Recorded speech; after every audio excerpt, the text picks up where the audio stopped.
bow our heads in a moment of silence and reflection, please.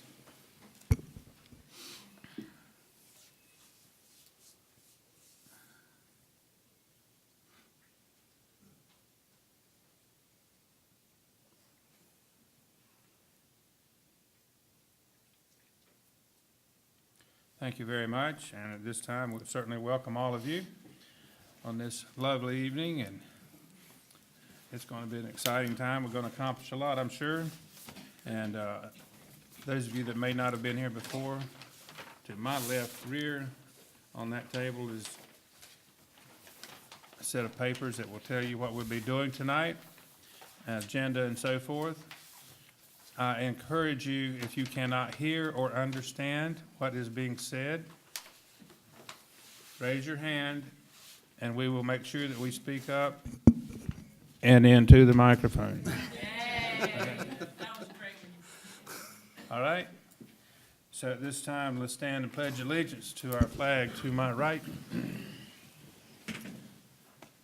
I pledge allegiance to the flag of the United States of America and to the republic for which it stands, one nation, under God, indivisible, with liberty and justice for all.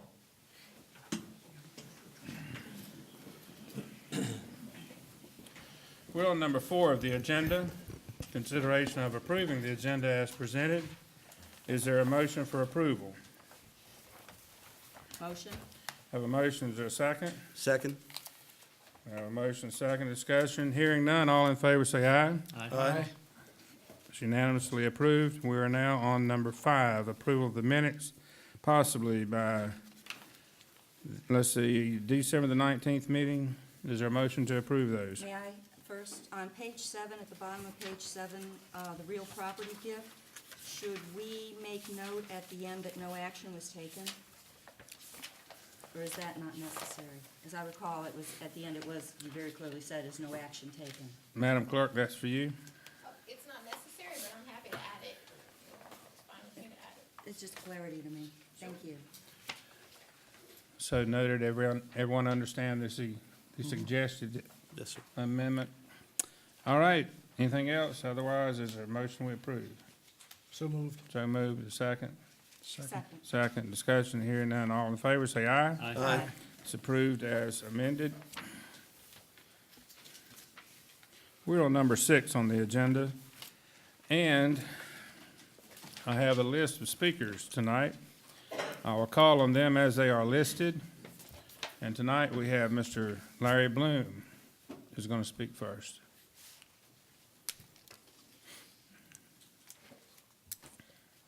I'm Larry Bloom with at 108 Lions Paw. I'm here to address item 15, which will be potentially removing the word "or sibling" from ordinance 30.25. I don't really think that many people object to siblings serving on lower level committees other than this group here. So this group obviously picks the people or approves the people who will be serving in lower level committees. Now, with the advent of 4-year terms, there is potential for commissioners to resign somewhere along the line. Well, in that situation, the existing Board of Commissioners, whoever they be at the time, will have to select someone to take that person's place. I could see a potential problem with, if you remove the word "or sibling" from this particular ordinance, and there's no other ordinance to take its place, then this board, a board 10 years from now or 20 years from now, could potentially select a sibling to this group. Now, I see somebody back there shaking their head, so I may be off base on this, but I would just hope that whatever language is necessary to make sure that siblings would not be selected to serve, to take the place of someone who had resigned. So I guess I made myself clear. Yep. Thank you. Thank you, sir. Ms. Dolly Mitchell, you're next.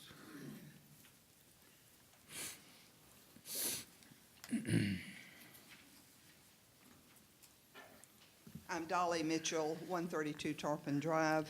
My husband and I have owned property here since 1976. So we have a history on the island. We've lived here permanently since 2010, I believe, if I'm correct. I wish at times I could speak more eloquently, and I wish at times I had a background in law. But with my limited knowledge, I'm concerned about some of the items being included in Agenda Item 16. Shoreline protection already exists. I'm concerned about the structure of the proposed Inlet and Protection Board and concerned that the town staff is being excluded in the way it's currently written. This agenda item appears to circumvent their knowledge and expertise. I have questions about who wrote this, where did it come from, where did it originate, and has it been run by the lawyer at this point, or lawyers, since we now have 2 lawyers on town staff.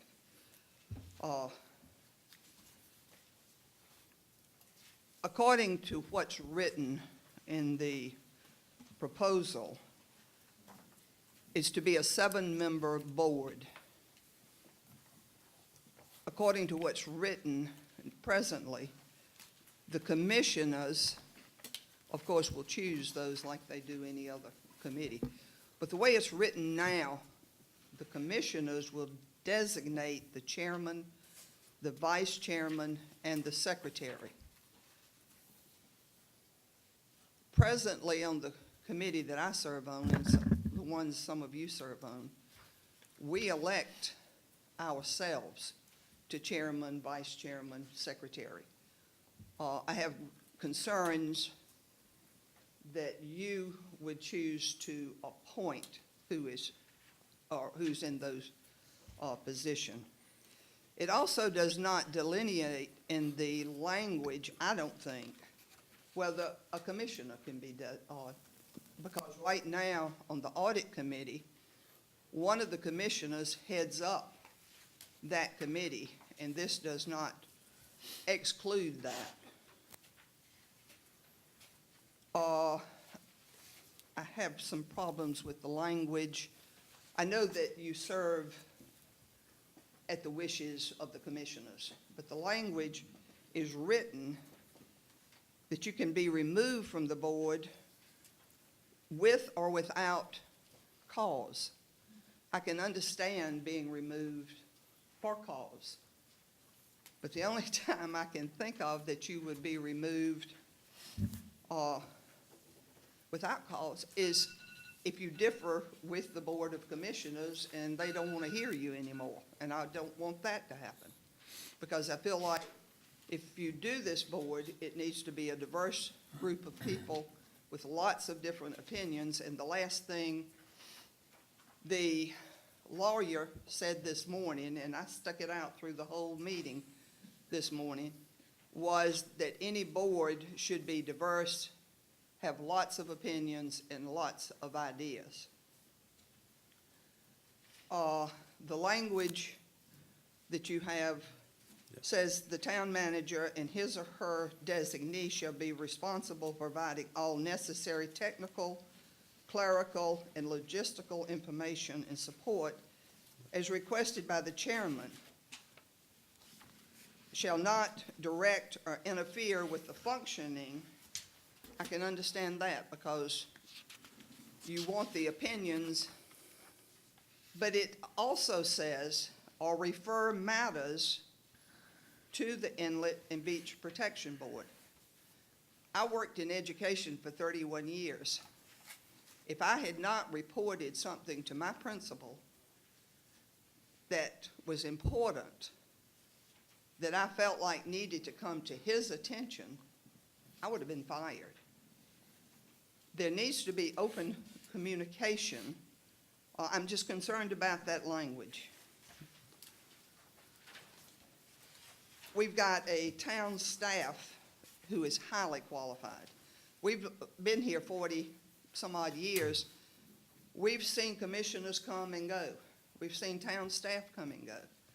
We have the best town staff we have seen in 40-something years.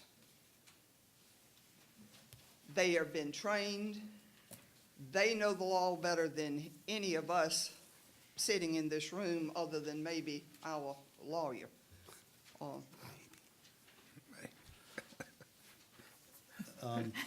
Maybe, yeah. Pardon? No, I'm just being sarcastic, I'm sorry. okay. I'm out of order. Okay. I apologize. So actually, fine. actually, the three minutes are long up, I'm getting notice here. But I'll, you know, that, I'll address, I think I'll address most of your questions when that agenda item comes up, Dolly. Who runs the meeting? I hope you do. Yep, Isn't that for you to say? Yes, sir. thanks.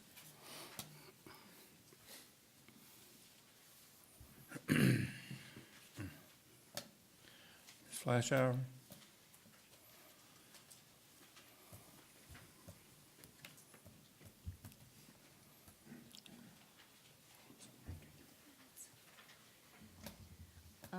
My name is Karen Fleischhauer. I live at 125 Lions Paw, and I am currently the chairperson of the Parks and Recreation Advisory Board. I'm addressing item number 16. What I'd like to do tonight is just give you a very short history of the committees that I've been on over the past 10 years regarding the health of the beach and shoreline. Prior to the creation of the Parks and Recreation Advisory Board, I was a member of the Shoreline Protection Committee, and that was created by a Board of Commissioners, I'd say maybe 2007, 2006, 2008, somewhere in there. Anyway, I was on that board for about a year and a half, and came off that board because I got a full-time job and could no longer put in the time required to benefit the board. So anyway, I came off that, and then on October 12th of 2010, the Holden Beach Board of Commissioners created the Parks and Recreation Advisory Board that we have today. Under the ordinance in Chapter 34, titled Parks and Recreation Advisory Board, and under subtitle Parks, Powers and Duties, it states that the Parks and Recreation Advisory Board shall advise the Board of Commissioners and Town Manager on beach vegetation, fencing, and other methods of protecting the beach property. Having said that, in November of that same year, on November 10th, the very first Parks and Recreation Advisory Board met. And at that time, I was able to get the minutes, and I'll read directly from those minutes of that November meeting. It says, Town Manager Hewitt asked the board, asked that before the board begin the election of officers, that he be able to share his goal for how he would like the board to work. He would like to have the board separate into two different subcommittees, one being the Beach Nourishment Committee and one being the Recreation Committee. He feels that it was vital for some of the work on the recreation side and some of the work on the beach side come together as a whole to create any suggestions to pass on to the Board of Commissioners. Later in the notes, I quote, it says, Chairwoman Lowell asked why the decision was made to combine the Shoreline Protection Committee and the Public Area Improvements Committee. Town Manager Hewitt said that it was a staff recommendation, and even though they have tremendous responsibilities, there is a significant amount of overlap in the interest of both groups. Now, I'm sorry, I've got like 2 more seconds. Okay. Anyway, there has always been an interest and a concern for the beach. And I'm just asking the Board of Commissioners to approach the Parks and Recreation Advisory Board. Since I've been chair in July, we have never had any feedback, any request, anything from the Board of Commissioners. We did take a field trip to see how the sea oats were grown at Steve Mercer's coastal transplants, and I'd be more than happy to report on that at some later date. you've already got a board. Please utilize the people that we already have in place. Thank you.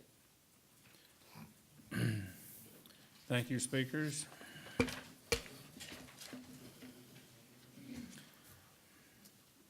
Chief Wally Lane.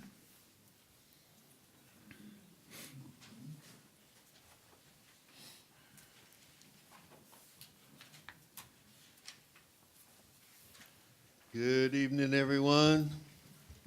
You don't need to set the timer, Ms. Heather. Once again, I'm pleased to share that things are good on the island. Apparently, break-in season has not started yet. And I'm hoping that since we're this deep into it, that maybe it won't this year. That would be great. So far, so good. No major crime waves on the island. It's pretty much business as usual. Other than now we're in the throes of the budget, and I'm sure that'll be fun. And for those that were here earlier today, you know how much fun it will be. All that being said, I'd be glad to answer any questions because that's pretty much where we're at. Yes, ma'am. Chief, do you have any report on the house fires? The only thing I can say about the house fires is, more than likely, the house that originally started the fire was probably an electrical situation. I'm guessing by the time of the fire, which was between 2 and 3 in the morning, it took a while before anybody ever noticed that there was a fire. And at that point, it had already spread to the second house. Once the fire department got there, they were able to extinguish the 2 original fires and save the third house that was already suffering some damage. So kudos to the fire department on that one. As far as the cause, anybody that's ridden down that street noticed that the original house, there were toothpicks of pilings left standing. Other than that, nothing. Not a whole lot more on the second house was left. So as far as a cause, I don't know that anyone is ever going to be able to determine what the actual cause was. And maybe Tim can back me up on that. I think the Department of Insurance came down and did an investigation. The fire marshals did an investigation. I've not heard anybody say definitively what the cause was. Unfortunately, you know, the houses over here are on 50 by 100 lots, so they're really close together. And if you get a couple of houses that are unoccupied and one catches on fire in the middle of the night, it's a problem. And depending on which way the wind's blowing, depending on who's going to have the problem. I mean, that's just the reality of where we live, unfortunately.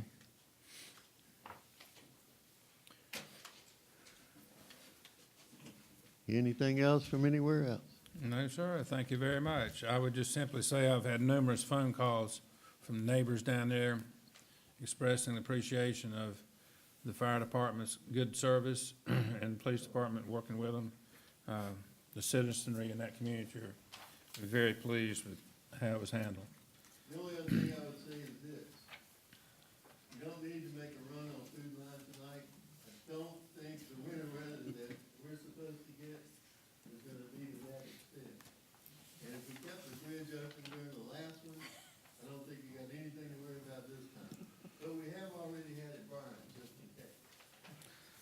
Thank you, Chief. Mr. Hewitt, Town Manager's report. Yes, sir. We've got a couple of slides here. Oh, well, I guess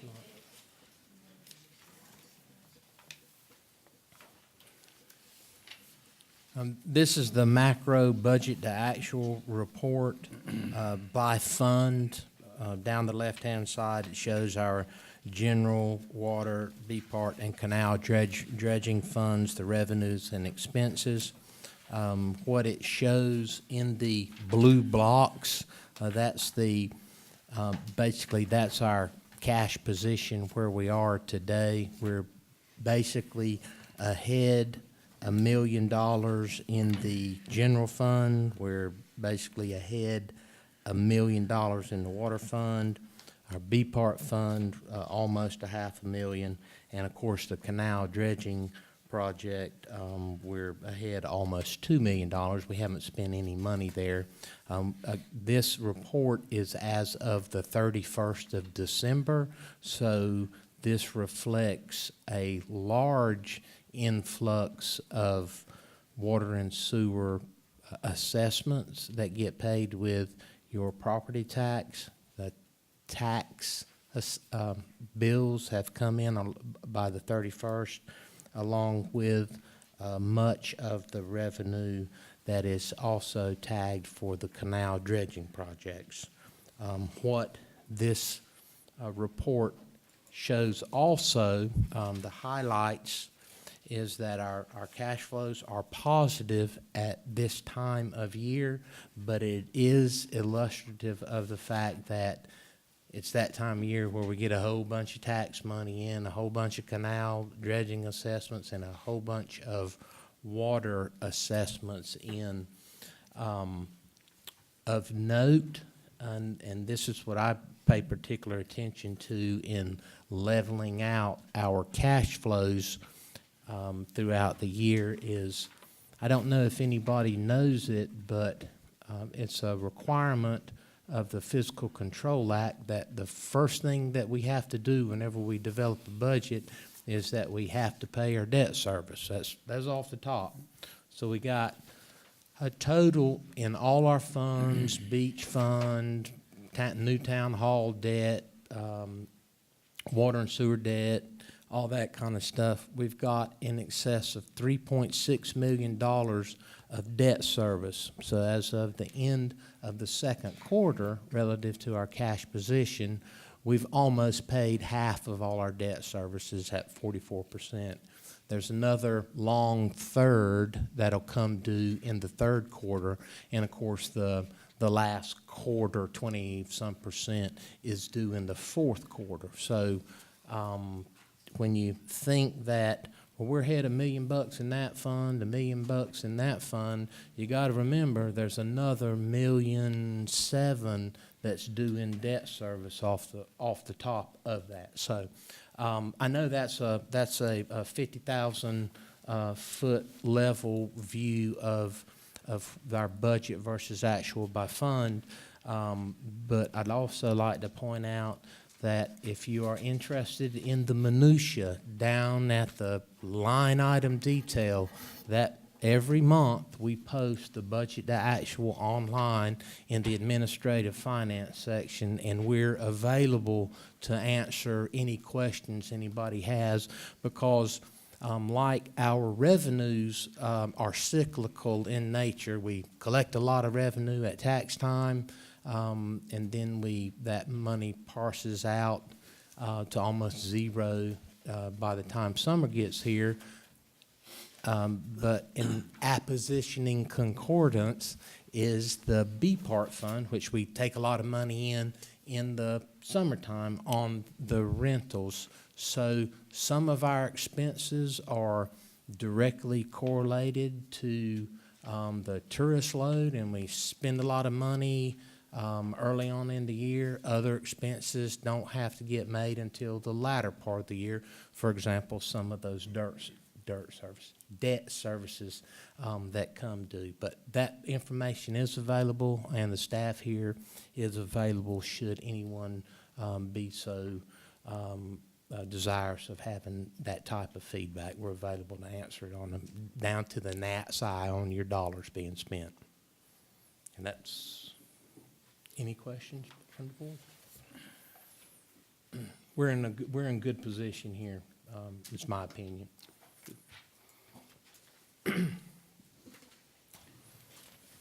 Any questions or comments? Thank you, Mr. Hewitt. You want to continue on with item number 9?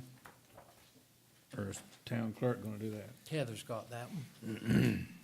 Historically, the official signatories for the town's BD&T accounts are the mayor, mayor pro tem, and 2 staff members. Resolution 1801 updates the current signature card by designating Mayor Holden, Mayor pro tem Sullivan, town manager Hewitt, and fiscal operations clerk Wapner as the official signatories. Need a motion. So moved. A second. Second.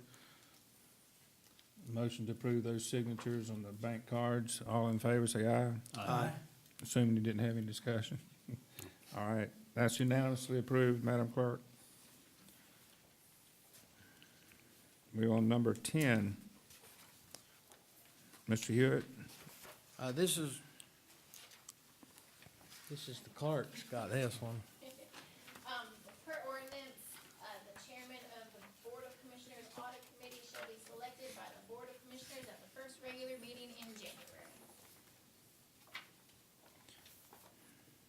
So the board can continue on, Commissioner Fletcher is the current person who serves as the chair, continue or designate a new member. is there a motion? Motion to continue to have Commissioner Fletcher serve? I have a motion, and a second, in discussion? Hearing none, by acclamation, it passes unless opposed.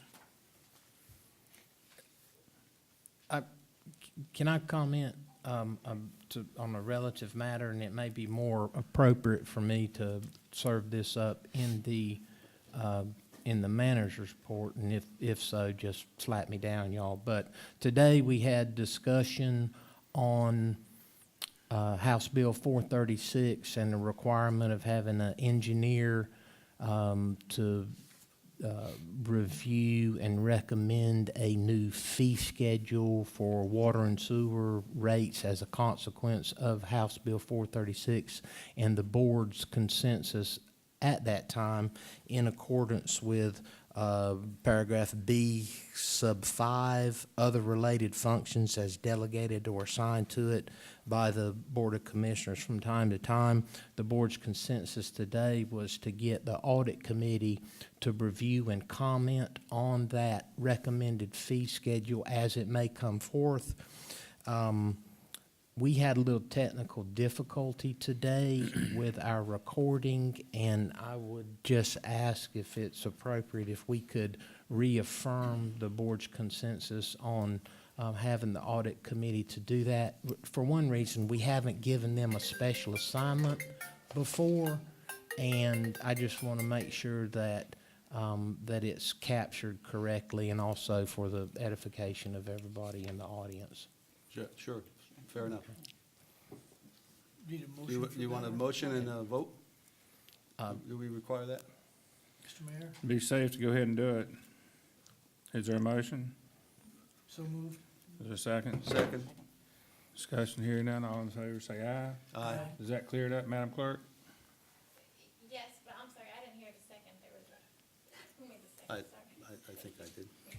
Thank you. Do you want to comment about the audit committee, the audit report? I'll take that into Are we ready to go to number 11? I think so. All right, Mr. Evans. Our Vitex guru.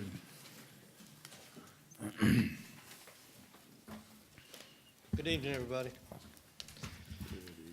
Commissioners, Mr. Mayor. Thanks to David, I've spent the last month learning everything I can about Beach Vitex. It's been a wonderful experience.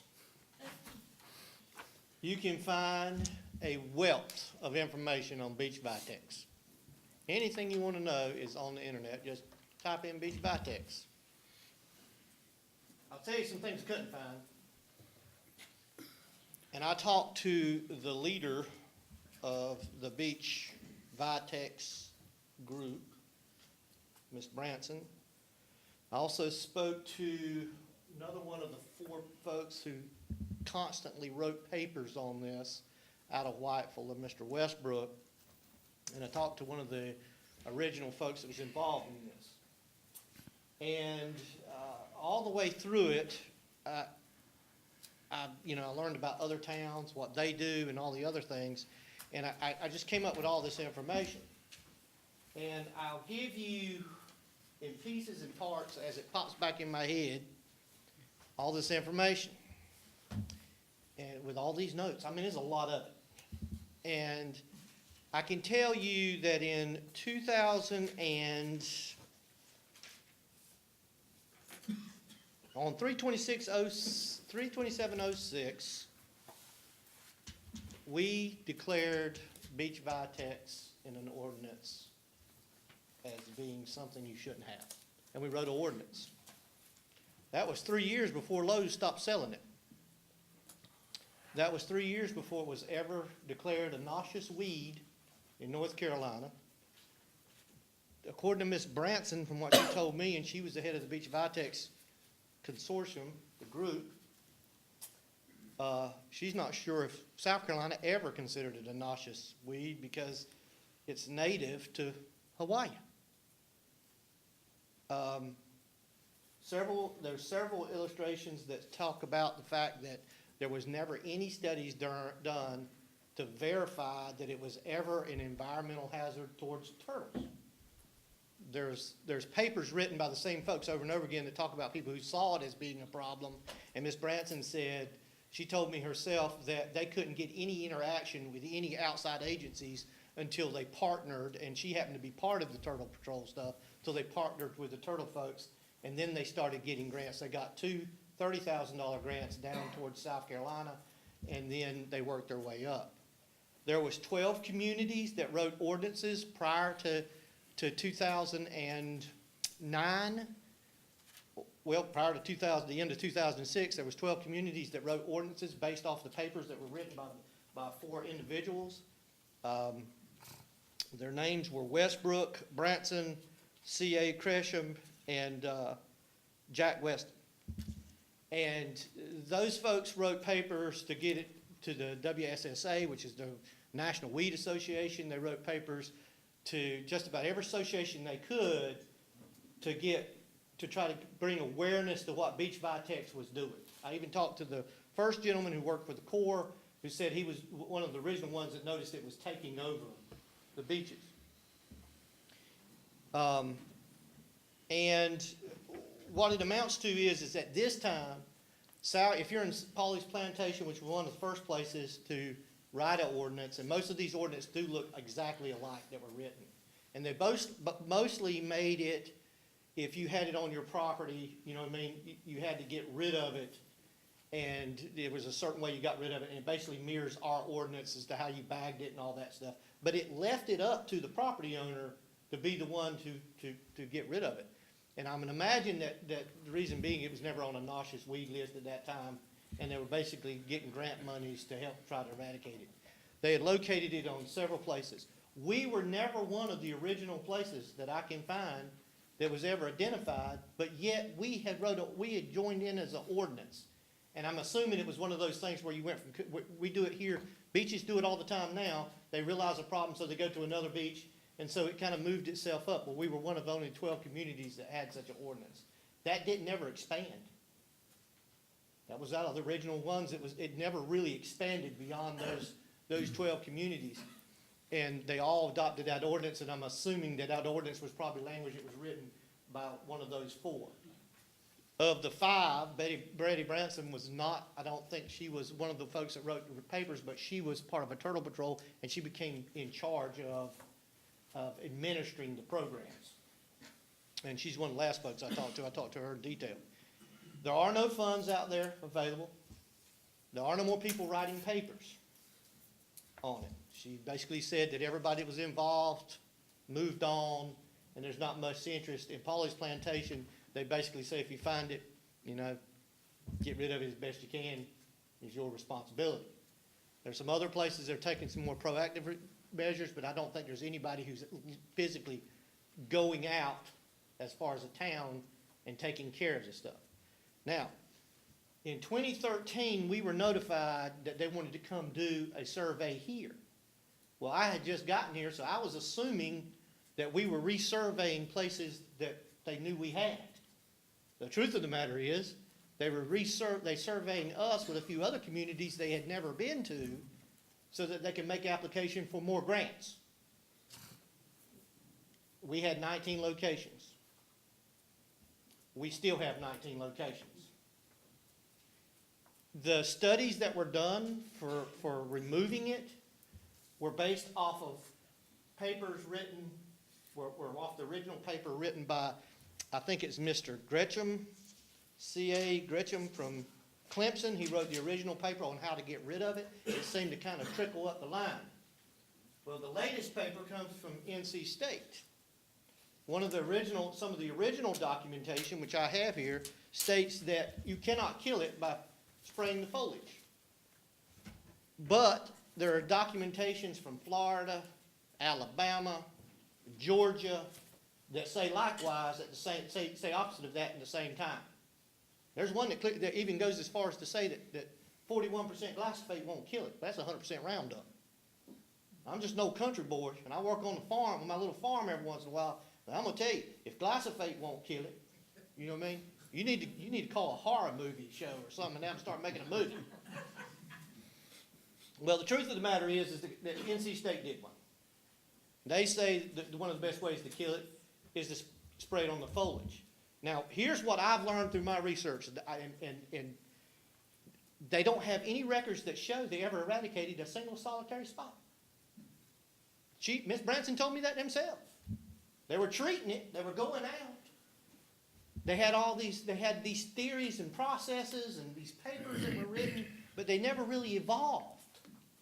Now, the one thing I did learn through all of it, if you do your own research, you might come to the same conclusion, was that it created the one thing they all agreed on, all the way over to Korea, was that it creates its own monoculture, which means that it takes over everything.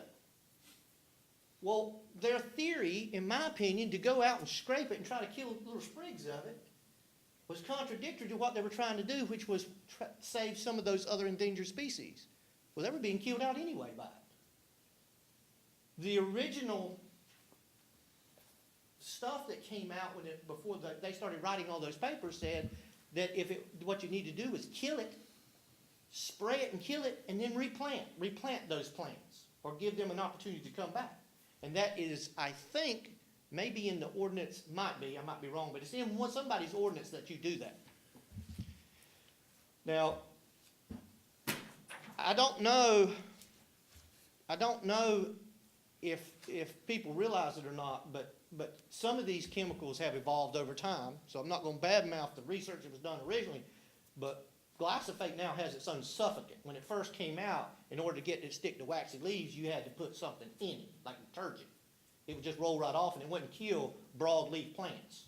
Well, now most glyphosate has got suffocant in it, and when you spray it, if you buy it with the suffocant in it, it sticks and kills those plants. Used to, you could spray it on like a broadleaf, like a sunflower, which people don't know, but that's a weed. When you spray it on a sunflower, used to, it wouldn't kill it because it wouldn't stay on the leaf. You spray it on a sunflower now, and it won't live 24 hours because it's different now than it used to be. It actually comes with the stuff that farmers learned how to mix into it years ago. So I'm not sure how people want to kill it. I'm not telling people how to kill it. But I'm telling you, the NC State says that 41% glyphosate will kill it. The guy from Clemson says you got to go out there and buy this high dollar stuff and scrape every sprig and paint it on it. Okay? Well, apparently that hasn't worked. Okay? That's what I'm trying to say is that you can do it that way, and then if you do it that way, you are protecting those other plants that are out there. So if you've got a couple of hills, that may be how the public wants to handle it. But if it's really taken over like a monoculture, or if it's going to take over like a monoculture, then I'm not sure how much damage you're doing by getting rid of it. You know what I mean? By aggressively getting rid of it. Also, the way it makes seeds and stuff didn't make any sense to me in their reports. Their reports say they waited till the fall to try to take it out. Well, it ain't got no leaves then anyways. The leaves start coming off this stuff. But also, by then, it's made the seed. So most of the stuff that I know about working on the farm is that you need to kill the weed when it comes up so it don't make seed. So you know, I'm not sure exactly what the best course of action is. I'm not a horticulturalist, but I can tell you that this program, Ms. Branson says there are no more money. There is no more interest. She was ecstatic because she thought I was taking interest in it. It was like, whoa, let's get this backwards, you know. Because I was learning so much about it. And I was really talking to all of them. But I think that the best course of action now is that we understand what it is. You cannot buy it at Lowe's anymore. You may still be able to buy it in South Carolina because they haven't done it. They literally ask, in South Carolina, they asked in 2007 or 2008, they actually went to the managers of Lowe's and other stores that were selling it and asked them not to put it on the list anymore. So I'm not sure, you may be able to buy it in other places where it's not considered a weed or a hazard. But there's lots, people don't realize it, but we have lots of noxious weeds or weeds that are identified as nuisances. Pampas bushes are one of them. You know what I mean? There's a lot of them out there, but we don't regulate how people have those weeds on their property. Poison ivy is a horrible one, but you know, I guess it's native, so you can't kill it. You know what I mean? You mean you don't write ordinances against it. My recommendation would be, if I was going to make a recommendation, is that we leave the ordinance as it is. That if people get it and identify it, then they didn't be allowed to remove it. But but they may want to ask a horticulturalist or ask a local lawn guy, someone who's got a license in using herbicides, what the best way is to handle it, because they'll know. They'll know how, they'll be able to take a look at it and tell. And they can either spray it and pull it up, you know what I mean? But we can let the homeowners undertake getting rid of it. And we'll do the same thing that we've always done since I've been here. If we see beach vitex or we get notified, then we send the property owner a letter and tell them that they have beach vitex. You know what I mean? There is one place, and I think this is Polly's plantation, that basically says you can't allow it to grow off of your property onto somebody else's property, which requires you to control it and keep it. If it's there, then it's not allowed to grow over onto the other people's property. So that's what I know about beach vitex. Tim, is there or is there not a state statute that says it's illegal to grow it, It is. transport it, own it, or anything? That's why you can't buy it anymore. You cannot, it got on the noxious weed list, and now it can't be sold in North Carolina. Which, by the way, Ms. Branson did not know. She was pretty happy about that. But yeah, it can't, it got on in 2009. Tim, Lowe's haven't been able to sell it since 2009. yeah, excuse me. Tim, you say, Holden Beach still has 19 locations with one location fully eradicated. So, There was 2 spots on that. I knew somebody was gonna ask that question. That house has beach vitex on the beach side, and it had a planter in the front. In the front of that planter, remember, they sprayed it, and guess what happened? It all died. But the one out back that they scraped is still growing right there. So, there was 19 locations, one of them had two sites on it. but there's still 19 so it hasn't, There was 19 residents. so it hasn't propagated. It hasn't, And it hasn't spread, but remember, they came out and treated it once. About in 2016. 2 years ago. But they also hired an outside contractor that did a couple of sites. And I don't think that he was ever, Paid. according to him, he was not compensated for the work that he performed. So. so it and I sounds like think it's he handled that contained. big site that me and you went to. So it sounds like it's contained. Well, it will definitely become a monoculture. It'll definitely grow out there. There's a couple of things about it people don't know. You do know that it is a very economical crop in Asia. It's actually got cancer curing agents. It's a medicinal product in other parts of the world. Yeah. So, yeah. So we got a business. It's one of the higher economic, it's in this paperwork somewhere. But yeah, it seriously is. That's written everywhere too. That's written, I mean, they keep bringing it up. But it was actually brought here for erosion control. Just like kudzu, right? Yeah, they actually know exactly where, they even talk about the exact place in South Carolina where it was originally planted. Yeah, they know exactly where it was originally put out there. It was put out for like a condominium or something that had a bunch of erosion behind it. And that's how they tried to stop it. Okay, so Tim, I mean, my perspective on this, and again, I come from the pesticide industry, is it's still on all these locations. It is an invasive species that is gonna continue to spread, so it was pseudo-contained, it survived, it's back, it will continue to spread. You know it's on 19 properties. Right. Will you be sending then 19 letters to property owners? And will your letter contain a recommendation that they seek a horticulturist or professional advice on appropriate eradication? Because what I would hate to see is owners out there taking whatever they can find on the shelves at Home Depot or Lowe's and whacking away at it with something that may have no control characteristics for that particular plant. I mean, How far can we go, Noel? Well, I mean, you've got an enforcement capability through your ordinance now. I mean, you could certainly send a letter to all the town owners. You can tell them that they are in violation of the town's ordinance. I mean, you could fine people into compliance. I'm not certain what the board's direction or what you want to do, but I mean, you do have the ability to enforce the ordinance as it's drafted now, which says remove it. Again, what I don't want is uninformed homeowners whacking it with whatever is on the shelf that could be inappropriate and definitely not the most useful thing in the world on a sandy environment. Things, we have problems with people reading labels, and I have problems reading the labels myself because I can't read the little print anymore.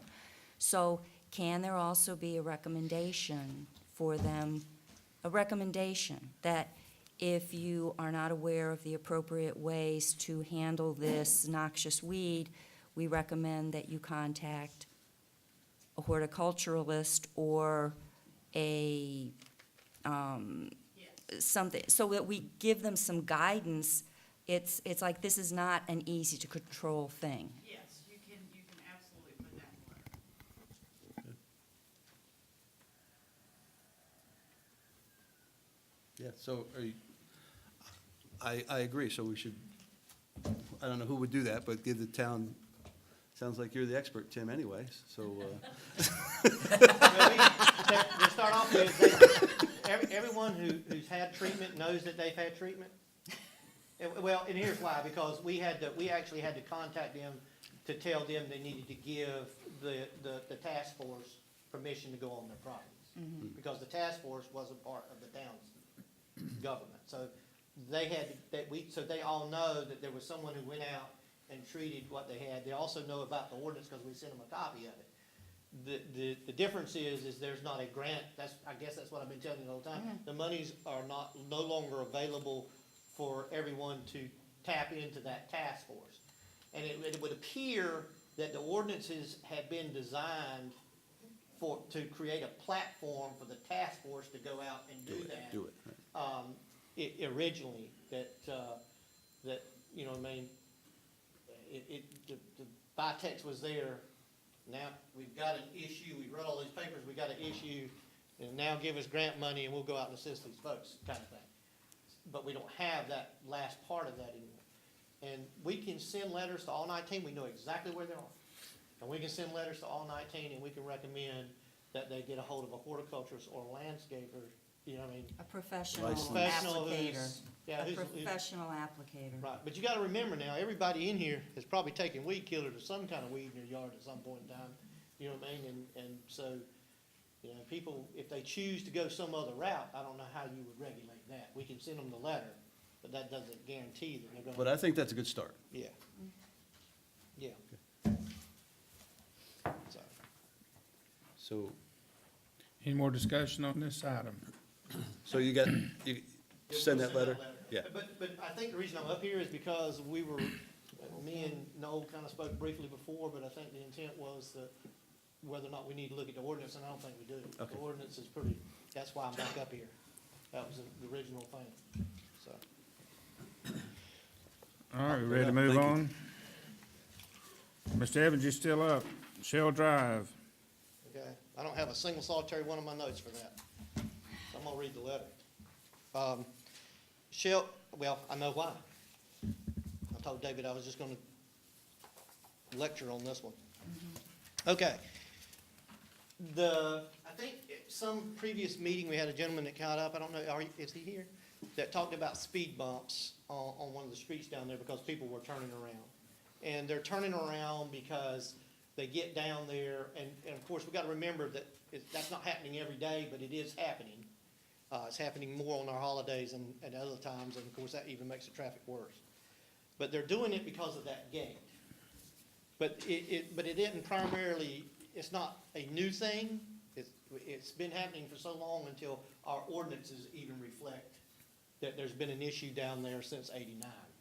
In our ordinance, we all talked about it, there's a section in there that talks about 1183, 1182, them being allowed to have their rope and post up. And that was so people wouldn't turn around in the yard when they got down there to the end of the road. So, because people would get down there, they couldn't go any further, and they'd turn around in the yard, so this isn't a new problem, but unfortunately, it is a new problem. So we've got somebody who's asked for speed bumps, but I'm not real sure that, they call it traffic impediments now, and I'm not real sure that you're gonna find anybody, even at any level, who thinks that speed bumps actually work. I've talked to several planners who don't feel like that speed bumps are effective. I've never seen them where I believe they've been effective. I've been at other municipalities where we've tried to deploy them, and you go from, getting the speed bump to now you got a bunch of noise in the street, because they are noisy. If you put them in there and people don't go across them right, they're very noisy. And you also run into the same thing of trying to get every stakeholder to agree on something they may or may not like. But the history of the gate has been that it always created that issue down there. Now, the new history of the gate, we hope, can be changed. That gate was designed by DOT. The way it turns around was designed and approved. It was a DOT design and approved to work that way. And we worked with people at the West End and DOT. It was a long, drawn-out process because we had to get the DOT people here, we had to get the plans drawn up, we had to get the DOT here. And we worked through that. Now, what we've learned is the DOT originally would only have one sign at 500 feet. Well, I spoke to them the other day, and it appears they may let us have two signs and one at 1,000. Now, I've not heard definitively back from him, but the gentleman told me that he didn't think it was going to be a problem and he was in charge, so I'm going to hold him to his word. The other thing is that we have a bike sign down there that seems to block view. It's like right at the end of the road. What does it say? I can't remember exactly what. It's Share the road. Yeah, it says share the road with bikes, but it's at the end of the road and there's no road left. So I told the DOT guy and he started laughing. He said that they would move that one. He said that they would move it back. My intentions is that when and I've sent him an email and I'm hoping to hear back from him, but we're hoping to get an informational sign, hopefully be able to put an informational sign down there on the DOT right-of-way that's large enough to show what the directions are when you get to the gate. But hopefully they won't be that far. If we back it up we'll have more streets for people and more opportunities before they get to that last. Because 500 feet, believe it or not, on the ground is not a whole lot of distance. When you get there, if you're being pushed, you may be all the way to the gate before you can do anything. So hopefully we're going to do that. The last part of this is we're going to try to get some writing on the road that actually shows where they go. And I discussed that with him, and he's going to get back to me with that one. We may end up getting that, but it may end up being DOT standards because it's in their road. And so they have specific standards, but we're working through that. At the gate. At the gate. Okay. See, when you get up there, you gotta take this weird turn. Right. And they put a sign there, but the sign's kind of, Small. well, it's kind of reads funny. Yeah. But anyway, you're supposed to turn when you get there, and then it turns around, and the gate system is set up so if someone's over here, the gates don't move. So they can actually turn around. And that's, DOT has several locations. I actually showed them where they had a location in Brunswick County, is why we got that one approved. And so we're hoping to get that to help with that. And, maybe we can partner with some other agencies in the town to give out some information that if you're going in that direction, you know what I mean? Then beware, you're gonna have to turn around at the end before you get there. So I think if we can limit what gets all the way down there, that it'll sure improve the traffic down there. But, and it only happens, you know, on certain days, those big holidays. And of course, we want it to happen because right now it could be an issue, especially for the citizens on those streets down there on the end. The other thing I noticed was that those, I meant to mention this the other day, David, but those dead-end street signs they need to be moved up some, don't they? You're halfway down the street Yeah, they're before you halfway down the notice there's a streets. dead-end sign, Yeah. yes. Yeah, so you're only halfway down there before you realize you're going on a dead-end street anyway. You gotta remember that when those signs were probably put down there in the beginning, it was to keep people from running into the marsh. Yeah. Yeah, well, they can be brought back a little bit We- now. The we've mark's a little evolved. away. But yeah, they're a little further down. I don't know if they can be brought back much anymore, but I noticed that the other day when we were down there and they never brought it up. But I kept noticing that the signs were way down there. But that's basically my report. Like I said, I talked to DOT about traffic impediments and I talked to other folks, and they're just not really a popular choice for creating safety issues. So, Any more questions of Mr. Evans? Thanks, Tim. Thank you. Thank you, sir. Number 13 is for you, Ms. Fennell. And zoning board currently has an opening for a regular member. I have a couple of people who are interested, so if the board could set up interviews for 6:45 before the next board meeting, you could just interview them right before the meeting and then choose at the regular meeting. Is there a motion to do that? So moved. Just a second? Second. All in favor, say aye. Aye. Unanimously passed. Set that up, please, Ms. Clerk. Number 14, Mr. Butler. All right. Parking, one of my favorite subjects, and that, a subject that certainly is not new, certainly has been kicked the can down the road for a number of years, and that, but I'd also, once again, like to thank the Citizens Advisory Committee for all the work that they did associated with getting together and trying to identify some recommendations, and that.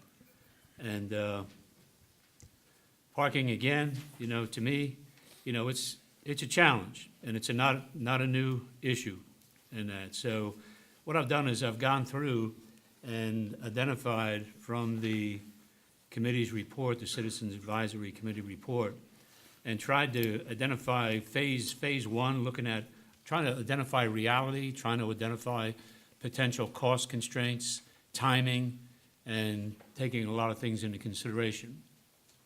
So, and what I'd like to say also, after phase one recommendations, every time you implement something, it's always a good idea to take a step back and see if it worked.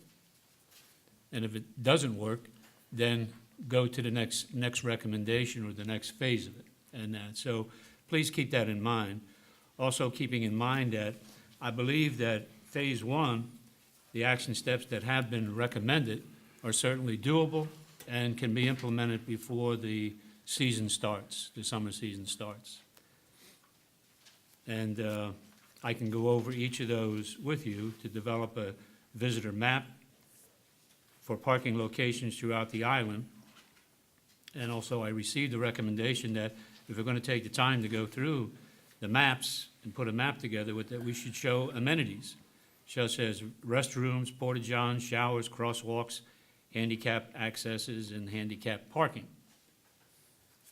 Number two, provide signage at the bottom of the bridge as to parking locations to include the locations. And these signs should be distinguished by either color, shape, whether they're purple, orange, red, blue. I don't particularly like any individual color, but, you know, those are ideas and that. But I personally think that when I come down the bottom of the bridge, and if I was a visitor visiting the island, I'm going to go looking for parking. Which way do I go? So we have parking to the right and on the west side, and we have parking on the east side. But it seems like everybody migrates to the east side, as we know. So what we want to do is get the mindset and the culture that's been here for a number of years, change that a little bit, and remind folks that there's parking on the west side of the island. The number three, the better utilization of the current parking through use of parking space, markings, and dividers. if you go out here on a busy weekend and you look underneath the bridge and you look all over who's parked which way and sideways and all different ways, and the committee thought it would be a good idea to maybe designate and identify the parking spaces. And Tim, I think we came up with 8 feet, was it, width of the parking spaces? Off the top of my head? Anyhow, 9? 9, okay. I knew it was one of the two. All right, so we would have 9 feet width parking spots, and they would be identified either with painting or identified with bumpers in the front.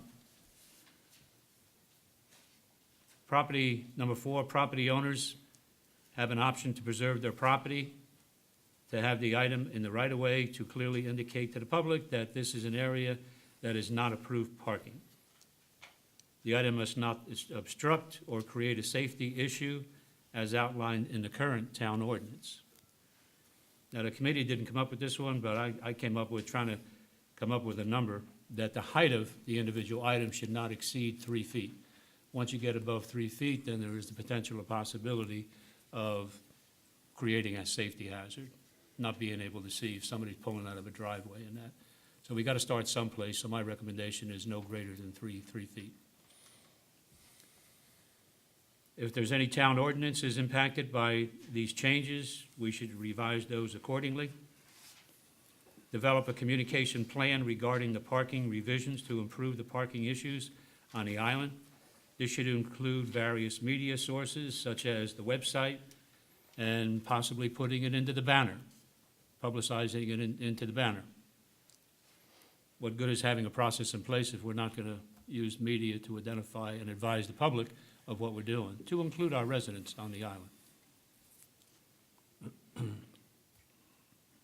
Communication to property owners, I've already said that. Number 8, police enforcement and monitoring required to support implementation of the changes to include visitor guidance. Number 9, change parking violations to civil offenses, allowing the town to keep the fines. Funds collected would help offset additional seasoned staff to serve as parking compliance officers. That's just the term we came up with. Some folks are familiar with parking, those areas that have parking meters. You'll notice the attendants going by and writing tickets, and such. All right. So those are the initial phase 1. Then what I've identified is going past the season, the summer season. Now we're past the summer season. So did any of these work? Do they work? If not, we should explore that and identify why, and then identify additional recommendations. And this is where, if you flip over to the next page, 2019, where I say investigate, and it's not me, it's the committee that came up with this, investigate other potential vacant lot properties that can support additional visitor parking on the island, if determined to be necessary. Right now, the committee has said there's sufficient parking. So the whole idea is, if there is sufficient parking, then why do we have a problem? Okay? So if I look around, and I look around when we run events on the island, and especially Memorial Day weekend, 4th of July weekend, and you're all familiar with it, just like I'm familiar with it, that's the exception. That's the exception. So what we wanted to do is implement the phase 1 before we considered looking at investigating vacant land, if there's any land for sale, and also the conversion of town-owned properties in addition to help support the parking, if needed, if needed. So that's why I say we need to start someplace. And phase 1 sounds like, to me, a good idea, and based on the recommendations from the advisory committee to go forward with, and then but determine whether or not they're working. There's other things that we could do too down the road, identifying the support of a third party to investigate the Jordan area, Jordan Boulevard area. I don't know about you, but sometimes I go by and people that, they bring their boats in And they have a tough time trying to find parking for their boats, and after they unload the boat, where am I gonna put the trailer, where am I gonna put the car? And they're kind of all over the place, and so maybe we can investigate possibly redesigning that area and to include the boulevard itself underneath the bridge, and another set of eyes. So that's kind of where we're at. The other one at the bottom there, the first page, was to review, after reviewing the effectiveness of the changes, if necessary, and I know this is a big subject and it's come up before, and how do we handle it? No parking in the right-of-way. But there's an inconvenience associated with doing that, and there's, it's easy for us to say, no parking, as other towns have done, no parking in the right-of-way. But there was a suggestion that if we were to implement that, there's maybe a way around that. Maybe the owner, they had to park on their own property, that if they had a hurricane sticker in the windshield, that the police wouldn't give them a ticket. And that, so there's a lot of good ideas here, a lot of multiple ideas, and I'd be interested in hearing what my fellow colleagues up here think about it. As Mike smiles. Any discussion? Can I assume that I'm a colleague? Yes, sir. Okay. Go ahead. Just off the top of my head here, there's in looking at this, is how doable, what are the easy do's here? But doing a map, that's the easy, that's a low-hanging piece of fruit. The signage at the bottom of the bridge, since that's a DOT road, I don't know what we can get away with. I mean, or what the approval, we'd have to check into that as far as being able to do it. Parking space marking and dividers, I'm thinking you were talking about curb stops, Yeah, right. the 4-foot-long piece of concrete. Don't know how many, and that is probably in that study somewhere. If you just say maybe there's 100 of them and they're $100 a piece, that's $10,000, and we haven't budgeted for that type of thing in the streets budget. We've got, I think we've only got $5,000 or $10,000 in stormwater, and we barely got enough other than the planned repaving in our streets resurfacing. So anyway, that would have to be looked at and sourced. The civil offenses, allowing the town to keep the fines, that's an attorney question there. I would caution the board about using the terms, because I have to tell the police department all the time that when we sell a police department vehicle, the funds go to the general fund for reappropriation throughout the town. They don't just get to keep the money. So I would caution the board, because that would easily parlay into there's a bounty on parking tickets, and the more tickets you write, you can get your summer job if you go write some tickets at Holden Beach. I would just caution that. Okay, all right. Those are just a few things that jumped off there. We Good need to points. give you feedback on that. Good points. Yeah, so my observation is, there are some low-hanging fruit that we could direct to be done. I think there's some that, affects ordinances, there's some that I really have, some questions.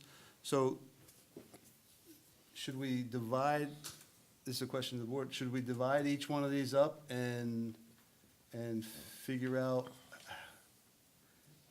how do we want to implement this? Have a discussion, have a vote, get some information behind it. Because the signage, to me, too, I went to all the meetings, It's not just the signage, go left or right, it's, here's parking, you know, Get there. all around, you know, down different places in the, on the island. Here's parking on the roads that typically people don't think there's parking, that are not in the residence property. So there's a little bit more detail maybe we need to flesh out from each one of these and treat them individually. I have a question, if I may ask it. Sure. Who is going to review the current ordinances to see the problem with implementing this proposed change? Because since the town, as best I can remember, began, the town's philosophy in regards to parking on the streets is different than what this reflects. If I'm hearing and reading correctly, it encourages the neighborhood to be off parking. I mean, you can plant your plants and that indicates to people that you can't park near your house. But then on our current town ordinances, you've got so many feet from the intersection, this and that and the other. Somebody needs to go through all these ordinances and see how this impacts what's already on the books. I think I'll answer that one. I think what the committee believes is that if we just follow the ordinance as it's written now, where it allows somebody to put a planter or plants in the right-of-way, as long as it's not exceeding 2 feet. The only difference I see is changing it from 2 feet to 3 feet. So if you just allow the ordinances written today, it doesn't require any change of the ordinance, and anybody who wishes can put a planter or put a rope, a post and rope fence on their property, which will keep people from parking adjacent to their house in the right-of-way. Just using the current statute as it sits right now, the current ordinance. So that post and rope goes all the way out to the hard surface? Well, it's, the rules, the ordinance as it is now doesn't prohibit you, it doesn't tell you how far from the street it has to be, am I correct? It's just you put it on your property so that somebody can't put their entire car in the right-of-way adjacent to occupied homeowner's property. I don't have a dog in the fight, but Chief, There's several properties on the island that have just those circumstances. That have their property basically roped off, so folks can't park on it. There's not just one, there's multiple. There's quite a few on the island. And there's an ordinance now, right? I mean, there's an ordinance that is on the books, right? Yeah. Like I said. It basically says that if it's there, unless it's deemed a public nuisance, we don't, I mean, a public safety issue, we can't make them remove it. Right. We so simple question to the attorney. encourage them to put it there, and it Simple. says. Simple question to the attorney is, if they make a motion to pass this tonight, it's not conflicting with anything that's on the books. I don't think anybody, well, perhaps I'm wrong, but I think this was for discussion purposes for the town staff and the town attorney to hear whether the board wants them to pursue, making recommendations to the board for consideration for adoption. Is that correct? Well, on the agenda, it says discussion of possible action. That would be the action, would be to give direction to the town staff. I mean, certainly if you adopted an ordinance tonight, which I don't think that you should do or could do, that might absolutely contradict the existing ordinance. So, the best use of, or I think that what I would recommend, if you're asking for my recommendation, is that if the board as a whole is comfortable with the items that are shown in this summary in the packet, that you ask staff and the town attorney to report back to you at the next meeting about, David's already given you sort of a quick, these might cause some issues, but maybe DOT could be contacted between now and the next meeting, and we can identify the ordinances and give you sort of a review of that. Well, I think there's some low-hanging fruit here that we can implement. Sure. And I have to believe that, I think it's 95.02 or whatever it is, I didn't bring it with me. Right, if you read that document, it even, the last item number 4 encourages you to use that, to put that stuff there. So I think anybody, and my point is, right, now I'm not gonna say what percentage throughout the island. When I ride throughout this island, you know, I can see these little fences all over the place and that, so it's not just a few. So what we're trying to do here tonight is we're trying to identify, I mean, it's either we're gonna accept this or we're not gonna accept it. And currently, right, the way I interpret the ordinance, and again, I'm not an attorney, the way I interpret that ordinance is that it's perfectly acceptable. It says it's encouraged. Pardon me? It says it's encouraged. Landscaping and street rights of ways must Yeah. not present a safety hazard, must not impede So that's- traffic, is placed at the risk of the individual and is encouraged. Right. That's straight out of the town's ordinance. Right. I think the question is a fence part of the landscaping? I mean, that's me splitting hairs as an attorney, but, I mean, that seems to be the thing that keeps coming up is roped off right-of-way. Is that a landscaping mechanism? It's not defined in your ordinance now, but certainly if you plan it all the way or within the first 10 feet of the right-of-way, then the ordinance supports that. That's what they all are. Correct. Yeah. What's the pleasure of the board? So the attorney recommends that we ask the town to give us more information. Is that I think what's on the table? we should make a or- motion to have input from the town and the town attorney on the feasibility of implementing these suggestions. I'm good with that. Yeah.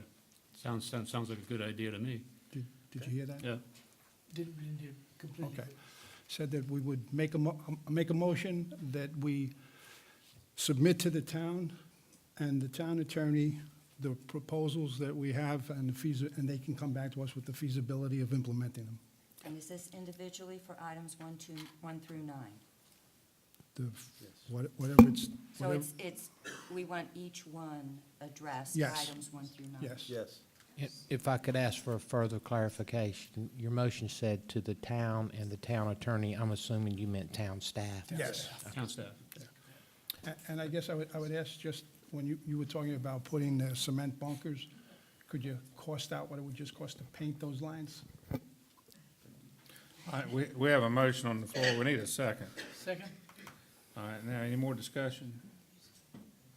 All in favor, say aye. Aye. Opposed, say no. It's unanimous. Number 15, Mr. Freer. Okay. I forget who made this is the remove our sibling from this 30.25. Excellent suggestion during the comments. That's not the intent, but it's a great observation. And I'll wait for the attorney to. So I'd like to ask the attorney, is this 30.25 on page 26? Would that scenario that was described, if there was a vacancy on the BOC, does this 30.25 apply to that situation? Or my understanding, what I assumed that it only applied to, the different boards that are advising the BOC.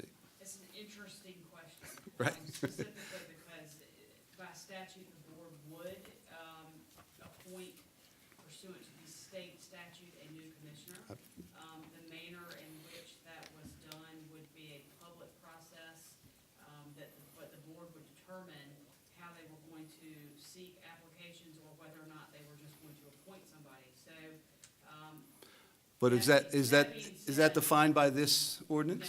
no. Okay, Well, it shouldn't be. okay. I think that the way that this is worded, it is persons that are appointed or elected by the board. So, perhaps adding language that excludes the appointment of a commissioner who is one of these people would cure that Okay. point. I fully support that. So So I make a motion that we not only remove or sibling, but ask the attorney to develop language that excludes the appointment of a vacancy in the Board of Commissioners. A sibling to the vacancy. A sibling.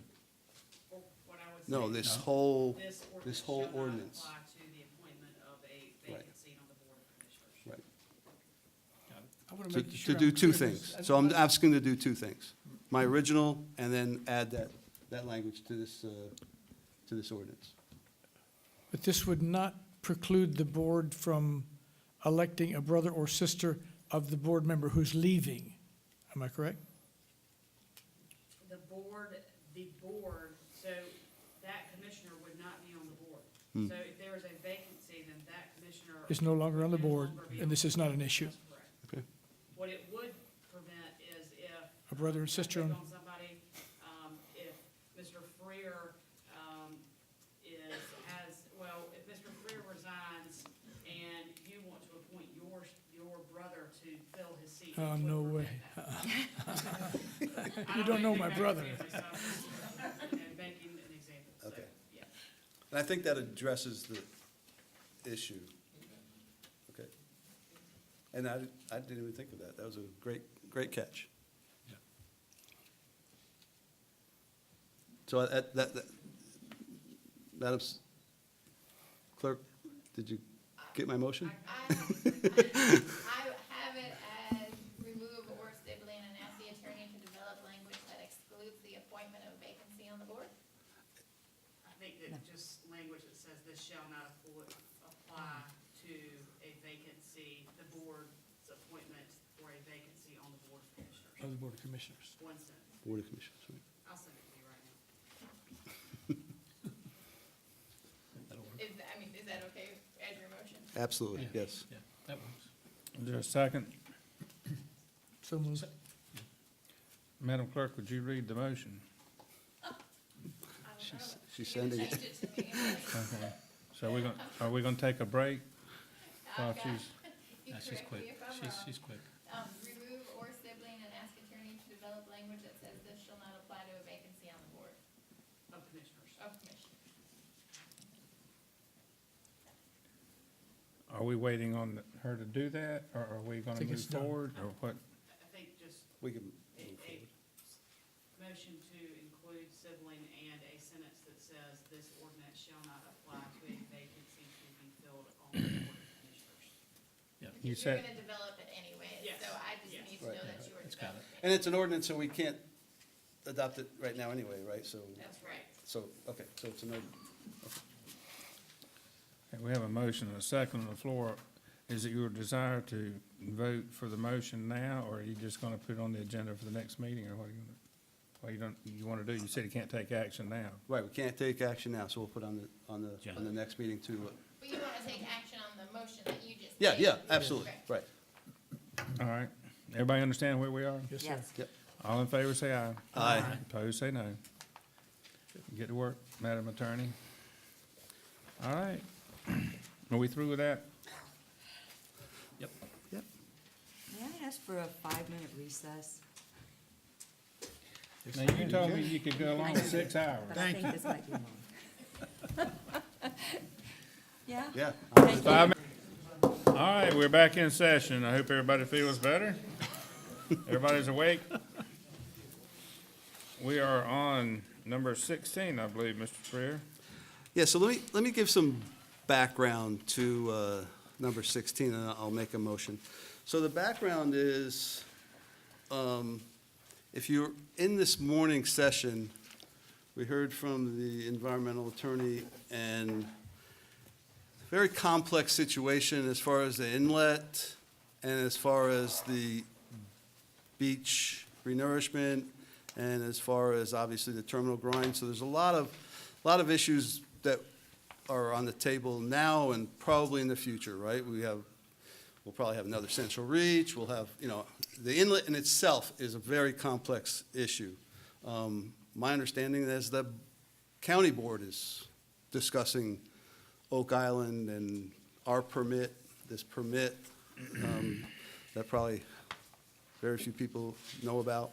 you know, how to use that. So I'm of the opinion that we need to focus on that and have a specific board to do that. And what I did was take the ordinance that created P and Z and modified that to address what I thought needed to happen on the beach and inlet. Since then, I've spoken to our attorney, and she and the environmental attorney recommends that we don't do this, and I'm more than okay with that. So I'll start with so that's the background. So I'll start with my motion. My motion is to create a 5-member advisory board to give guidance to the Board of Commissioners on issues related to long-term planning and management of inlet dredging and shoreline protection issues. And to direct the attorney to draft an ordinance and work with the town clerk and the town staff and have that ordinance that the attorney will develop on the agenda for next month. And also, obviously, we need to revise the Parks and Rec, which is kind of interesting that it's called Parks and Rec and not anything more than that. Advisory Board Ordinance 1302 that you referenced in your comment, to remove that responsibility related to beach vegetation, fencing, and other methods of protecting the beach and property. So we need to do some house cleaning. So there's, my opinion, there's a lot, so that's my motion. Second. I just, A mighty long motion. What did you say? I'll give it to you. Peter, just I'll to be repeat it. clear, is. Hold just a minute. Sorry. We need clarity for the motion. Madam Clerk, what is the motion before, we've got a motion and a second, and I don't even know what, I got the general idea, but what is it? I have most of it, but I do not want to. Motion to create a 5-member advisory board to give guidance to the board on issues related to long-term planning and management of inlet dredging and shoreline protection issues. Direct the town attorney to draft an ordinance and work with town clerk to have the ordinance on the agenda next month. Also revise Parks and Recreation Advisory Board Ordinance 1302 to eliminate their responsibility related to beach vegetation, fencing, and other methods of protecting the beach and property. I think it's 3402. 34. All right, everybody on the same page now? And I that finally motion, caught up. that motion included clerk and town staff. Yeah, I added, please add in-town staff, I sure please. will, and I've got the tape. Okay, you got the floor, madam. Okay, you specifically said to do housekeeping on Parks and Rec. In the document that was provided, even though we're not working from it anymore, you also had in there, none of the planning and zoning board shall review, do actions. Is there a necessity to do anything to the planning and zoning in terms of housekeeping as No. well? Or is it? Totally ignore what's in what I just said in the Yeah, no, ordinance. I'm asking the town attorney to develop a new language to that. Okay. So, We need a second and vote and discuss this motion. Yeah, we got a second right here. Oh, you already seconded, so then I'd like to discuss it. discussion. I would ask that since, once again, we're changing what was on the agenda to a different item, that we not vote on whether to establish the board. What we merely vote on is to have the attorney draft something that we can address next meeting, not voting on the establishment of the board at the same time. You putting forth a substitute motion? Well, this is the discussion, so. No, it's a we voted discussion it. on Now my I can put- motion. I can make that Sure, motion? you can make a Okay. substitute motion. Then I make the motion that instead of voting on the establishment of the board and having the attorney draft something that would fulfill the obligations of the board, state the obligations of the board, that we merely vote on having the attorney draft the recommendations of the establishment of the board and its duties. Okay, does the motion maker and the seconding party agree to the amendment, I want to ask the attorney a question. or the substitute motion, I mean? In the next meeting, would we have to have a following meeting to adopt the language that you're going to provide as far as the ordinance? I would say that, you'd have to, certainly if you had 100%, if you had a unanimous, that you could adopt it at that meeting. I think it, for purposes of, and Tim Clark, you tell me if you disagree, but, it is being discussed at this meeting.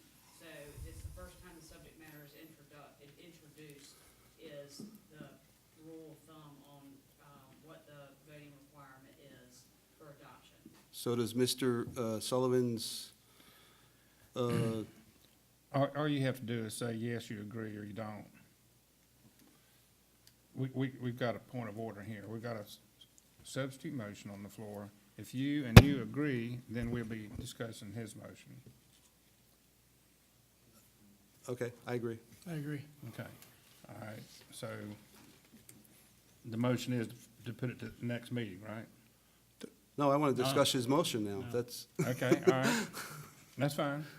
I'm just clarifying so what I I'm thought the just motion clarifying, was. I'm just clarifying that this won't, by accepting Mr. Sullivan's motion, it won't delay 2 more meetings. That's my question.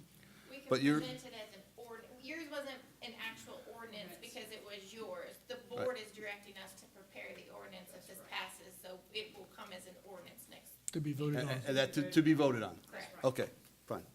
That'll work. That'll work. So I guess the And procedure, it can be modified at that meeting. If Sure. there was Right. discussion, you could adopt an ordinance that's different in your draft packet. Supermajority. so we can create the committee, the board, the protection board, next, and adopt it at the same That's correct. meeting. Okay. Then I'll withdraw my motion. And I agree.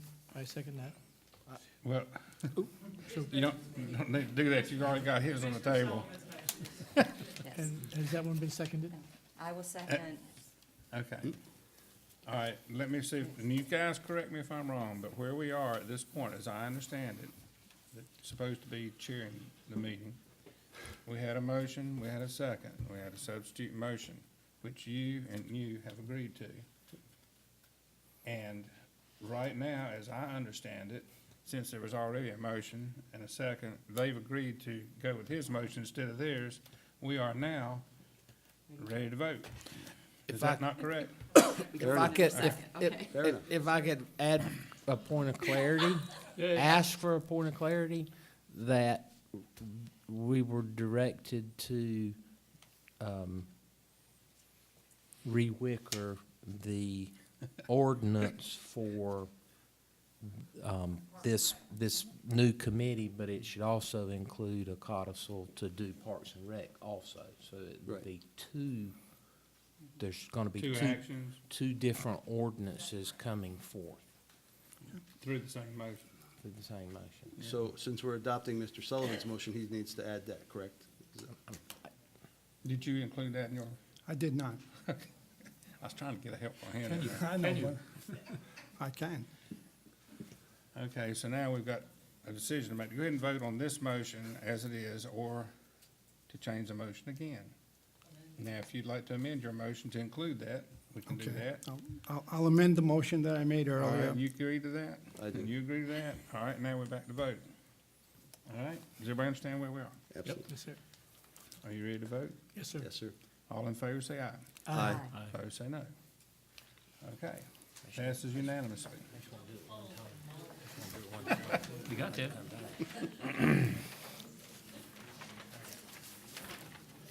Are we on number 17, top of the page, page 2? Ms. Pat? Okay.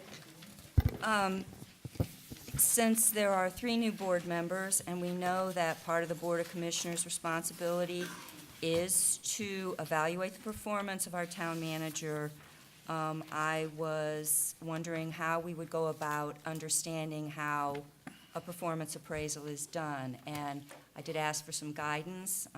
I did email Noel, and a possible proper way to proceed is for the Board of Commissioners to have a closed meeting to go through how the performance appraisal process methodology works, discuss it, and come to agreement of how we will do the performance appraisal.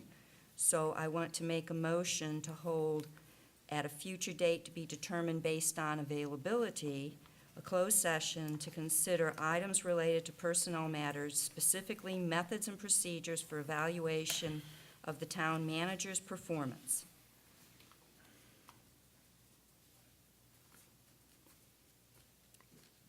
Need a A second? second? All right, we have a motion and a second. Any discussion of any kind? All in favor, say aye. Aye. Opposed, say no. It's unanimous. We just need to agree dates at some early point, including Noel. You gonna talk about a date now?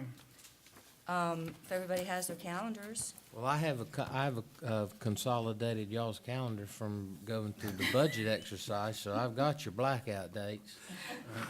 is that including Noel? No, You gonna get with Noel and just take our dates and yeah. make it work? Yeah, I'm hoping that we can get all this done by February 9th at the latest. And as I understood it, ideally, you want to have somebody from town staff to take minutes, so it would be Heather. And Heather is not available next week for several days. And So- Joe's I'm not available. Joe's not And available Joe's, either. yeah, so, yeah, David, if you can, Which is new. you've consolidated, if you can send that to Noel, and Noel can come back with some dates that jive, we can agree to something fairly quickly. Okay, Okay. Okay. sounds good. Mr. Hewitt, number 18, Town Manager's Report.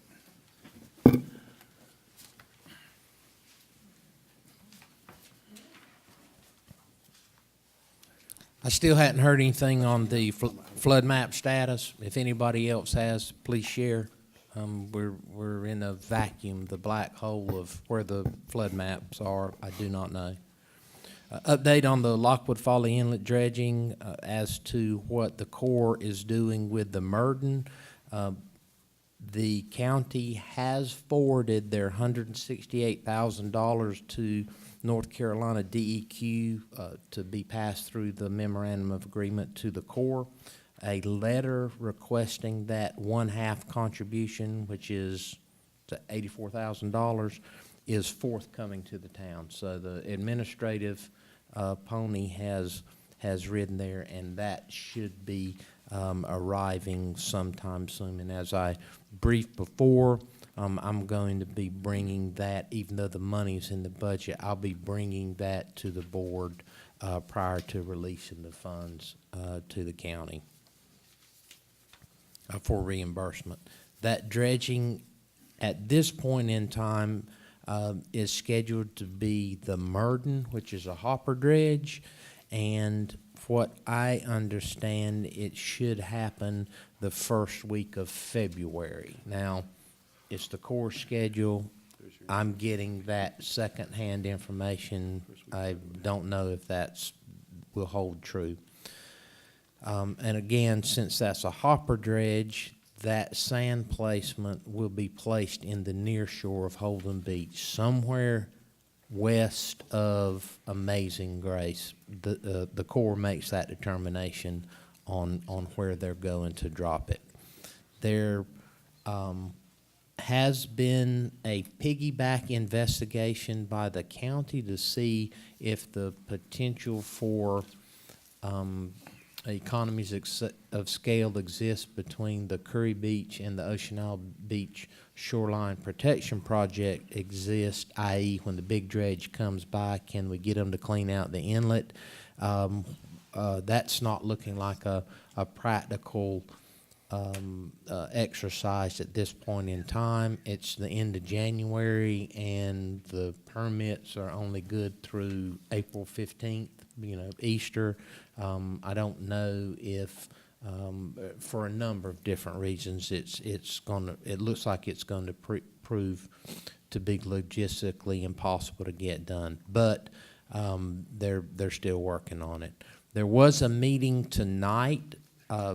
Brunswick County had it on their agenda. Oak Island was requesting a letter of support for Oak Island to be added to the SDI 5 permit. I have expressed concerns to the Brunswick County chair of the county commission, the assistant or the vice chair, the county manager, and also the assistant county manager, that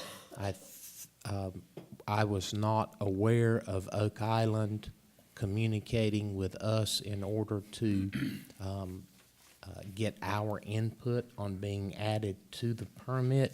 That item has been removed from the board's consideration tonight, per the county manager, and will make time for Oak Island and the town of Holden Beach to communicate on that issue.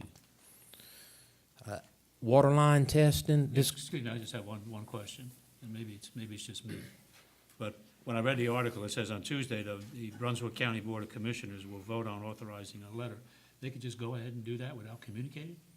well, they took it off the agenda. Yeah, they removed it. They Yeah, thought okay. better of it. But they removed it because of your action? You called them? Yes, sir. It's kind of scary. What, that I called them, or that they were gonna do it? That, if you didn't call them, they. Yeah. If you didn't call them, they would have, Yes, sir. yeah, that's kind of scary. This cold weather just really stymied us on getting that third piece of pipe out of the ground for the water line testing. The guys are back in gear now, and just as soon as they recalibrate from turning all the water lines off, there were over 100 water line breaks, and stayed busy here. We'll probably have a second wave of that, because usually what happens if the first freeze doesn't get you, the second one, there's a lot of margin. But anyway, that's kind of a big deal for us to get that third piece of pipe jerked out of the ground and sent off for testing. To the lift station 4 upgrade, y'all remember you did approve a contract last month. Mr. Green has already been coordinating with Tim and also Chris Clemens on getting some preliminary technical druthers out of the way. They have also installed a temporary SCADA system in Lift Station 4 so that our operators can become familiar with what they would like to see, how to use it, that kind of thing, and to include that input into the solution of the hard scope or the hard scale solution. So the ORC likes it, Chris, and both Eric. He can pretty much run the lift station with an iPhone now. So I mean, it's a good deal. This is a major item that it just broke with us last week. Brunswick Electric is going to be starting a street light replacement project shortly after Easter. They're going to swap out all 200 and some street lights on the island. Currently, our poles, the majority of them are older than 20 years old. They've become obsolete. The new lighting that's going to be put in is LED lighting, diode type stuff that we can't get replacements for what they've got. The height is going to be the same height as the existing poles, but there'll be like a 6-foot arm. If you want to see an example, right here at the corner where the church is, they put up the sign or the banner for the various church events. That light right there on that corner is what they're all going to look at. So they're going to start Easter with installation target day to be finished by Memorial Day. So they'll be putting up about 8 poles a day, and they'll move on out with it. The all that's good. The bad side of it is it's gonna increase the light bill on the street lights by about $500 a month, and that'll have a budget impact, of course. That's, $6,000 a year on the light bill. Ocean Isle Beach has already been done. Those lights are turtle friendly. One of the things we've made sure to ask about that. Ocean Isle Beach has had theirs in place for a while now, and have received nothing but positive feedback.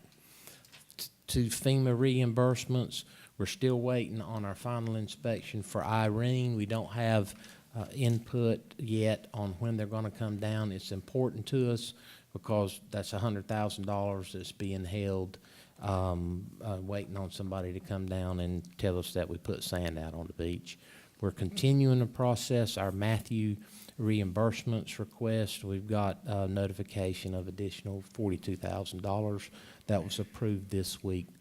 To the audit committee, we're trying to set up a meeting, or we've coordinated the calendar for the audit committee to meet and review the audit for the 24th. I believe that notice will go out, and the intent is to have the audit committee review the audit so that the Board of Commissioners can receive that audit at the February meeting. So we'll, at that meeting on the 24th, we'll introduce the tasker for the House Bill 436 to them. Can you explain why it's late? Well, it's not late. It's just that we haven't got the local government commission's approval on the audit yet. It was submitted back in October, and normally you get that thing turned around. So we've been waiting until it's been approved. We're getting ready to go into budget season now. I'm okay with using that audit, even though the local government commission hasn't approved it yet.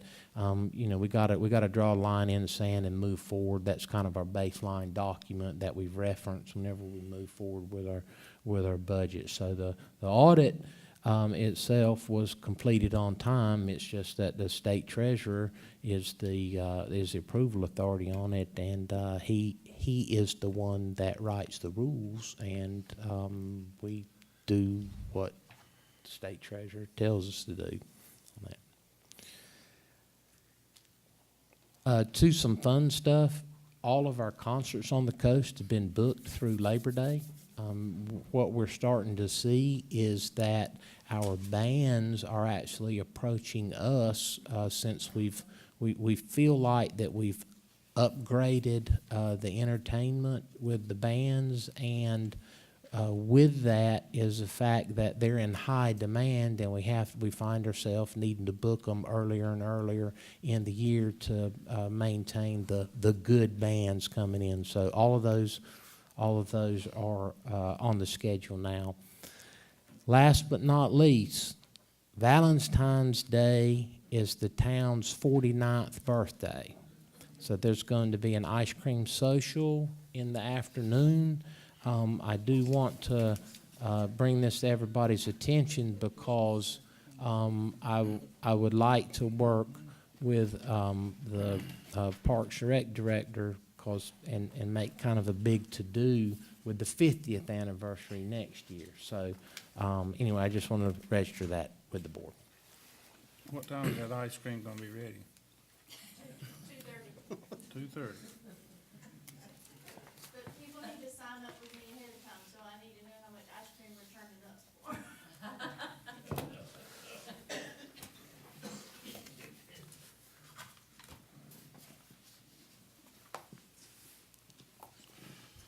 And that's all I have.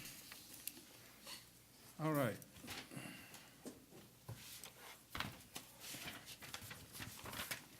I have a question in regards to the schedule that was discussed in today's meeting.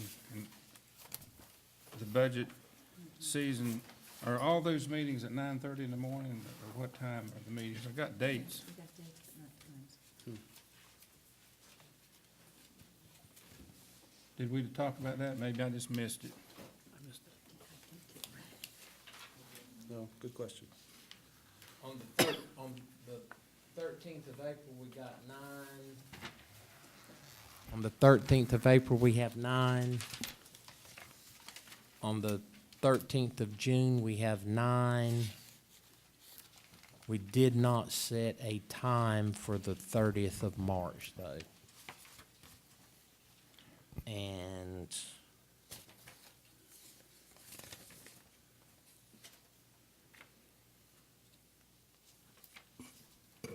that day, in my compilation, has all day open, as far as the board's availability, and, you can do it one of two ways. Well, since it's a budget workshop, you probably need to just say what time, and what time that you would like to get together on the 30th of March. I mean, all the other ones are 9. Nine is good. Nine's good. I mean, that way it's harder to forget. Okay. Okay. Easier to remember, harder to forget, it's that same thing.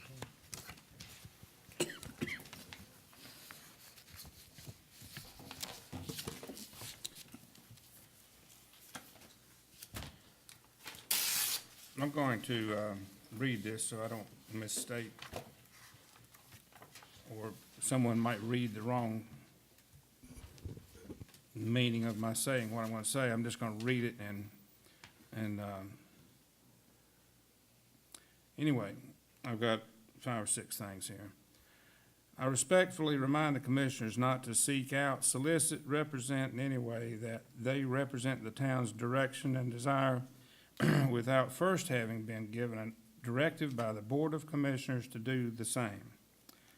Offering employment is an example. Number 2, the town board consists of 5 commissioners and the mayor. Circulation of information should include all members of the board, all 6 members, not just the majority vote group. Number 3, I am concerned that the major decisions are being forced before all commissioners have been advised of all the facts pertaining to the subjects being acted upon. Example, duplication of attorney services, duplication of board and committee assignments. Board members need time. Number 4, media contact has a town policy and guidelines. Misinformation can cause much harm. Negative, erroneous information hurts the island. The Vitex scare and media attention last year is a prime example. The meeting agenda considerations of time and order of subjects should be better planned. And lastly, the 3-minute rule for our speakers. The speakers have a right to ask for an extension, and the majority can give that extension. And now I'll stop my reading and speak on that. 2 years ago, a new board took their places at the chairs here, implemented rules and guidelines the way they wanted to operate. They changed many things, and one of those things that they wanted clearly more defined was the 3-minute rule. My recollection is that the minutes, 3 minutes, was the limit anybody could talk. Clear and simple. But what has happened since that was implemented is that some speakers get to continue right along, and nothing is ever said about the 3-minute rule. And here tonight, we had a strong arm enforcement of the 3 minutes, which is perfectly correct. However, one commissioner cannot curtail a speaker. That speaker, unless you change the rules, has the right to ask for an extension. The majority of the commissioners can give it or decline it. So I'm just asking the board because we have 3 new members that are learning the rules and regulations. And I know that the newly elected members met with our town attorney and also have been to class and so forth. Not yet. Not yet. You haven't been to any classes of any kind yet? The governance thing is in You have, February, but otherwise you haven't been to anything? other than Noel, That makes a good point. February. So what we're doing, we're passing these very important rules and regulations. We're hiring, we ultimately now have 3 attorneys. And, and today in our meeting, it was admitted that some people didn't know that we had 2 of this and that. And that. We're moving too fast. And this is just my observation. This year, this election term will make 20 years I have served on the board for this town. I know a little bit about it. And I know with the new rules and regulations that were adopted at the beginning of the terms of the previous board, everything that I do was stripped away except for, glad you're here tonight, thanks for coming. I don't get any involvement. Information is circulated, and I get in my handout a proposed ordinance that's on the agenda with no information whatsoever of any kind. I come to the meeting, chair the meeting, and in 5 minutes sometimes we have passed new ordinances. And I don't know what the hell is going on, really. Now, that's all well and good if the commissioners want to proceed that way. I can live with it, because I'll do whatever you guys tell me, because I have no power. And that's fine. If you don't want any input from me, that's fine. But I'm just pointing out that since you're starting out a new 2-year term, that if you want anything from me, I'll be more than happy to work with you. If you're gonna ostracize me, that's well and good too. I got more than I can do elsewhere. But I'm just asking you and offering to you, if you want my input and help, I'll give it. If you don't, just keep treating me the way you are. But whenever you are disseminating information amongst yourselves, and I'm not saying everybody is, I'm just saying it looks like some know a whole lot coming to the meeting, and maybe I'm the only one that doesn't know, or maybe there's another commissioner or party that doesn't know everything. But it needs to be a board of 6, not a board of 5, and not a group of 3. And I kept my mouth shut for over 2 years. And I said I'm not going to do it that way 2 more years, unless you want me to. So I didn't want to talk to any of you individually, commissioners, because I wanted to say it in front of everybody so it wouldn't be misinterpreted. We've got 5 very talented, very smart people on this board. The people have chosen you to be here, and I'm more than happy to work with you. But with no contact, I would say to you that I would swear on the Bible, 2 years, the last 2 year terms, I had less than 12 phone calls from the commissioners. The whole 2 years. So that's what's going on. But I have the pleasure of having an office on the corner that everybody stops by and gives me their peace of mind. I have nowhere to hide. I'm available 24/7. And a lot of times I'm getting blown out for things I don't even know about. But then when I come to the meeting, the next meeting, I find out what it's about. So I'm just asking you, commissioners, since we're starting off anew, we're a new family, I'm asking you to please, if you don't want my input, but at least tell me what's going on so that I can help defend the town, because unless things have changed, the mayor is the one that's supposed to interact with the news media and the town manager. No one is supposed to go out and seek employment in behalf of the town unless the board has approved it. And those little simple things, whenever you go to school, you'll pick up some of those things.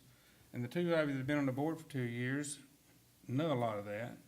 And I just am asking you, if you don't like some of the things on the book, change it. But if the things on the book you agree with, let's live by what's on the books and run our meetings that way. I got thick skin and I can take a good cuss, and I get fussed out almost every day in the summer and most of the winter. I don't miss many days because what happens in the town and in my business, I'm very accessible. And I would just like to have a more open, more unified effort in trying to run this town as good as we can, and knowing how smart all of you are and how well-intended all of you are, there's no reason why we can't do it.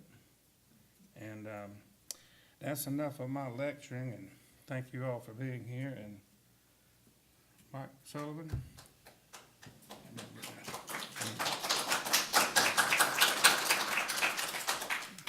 Now, that's a tough act to follow. But I would just like to say, I want to commend the people who came this morning and actually stayed for the whole time. It was a long and tedious meeting, and you deserve some recognition and credit for that. And the other thing I would say is I was remiss last week in my last meeting in my comments. I didn't thank the rest of my colleagues for electing me as the mayor pro tem. It would have been easy for them to have gone a different way, and I appreciate that they did vote for me. And again, every time I appreciate the people who show up here, because we need, it would make it easier for us to do our job if more people would come out here and tell us what they really expected us to do and would prefer for us to do, especially on the close items. So thank you all for being here. I'm not preaching to the choir. I appreciate the choir. Ms. Pat?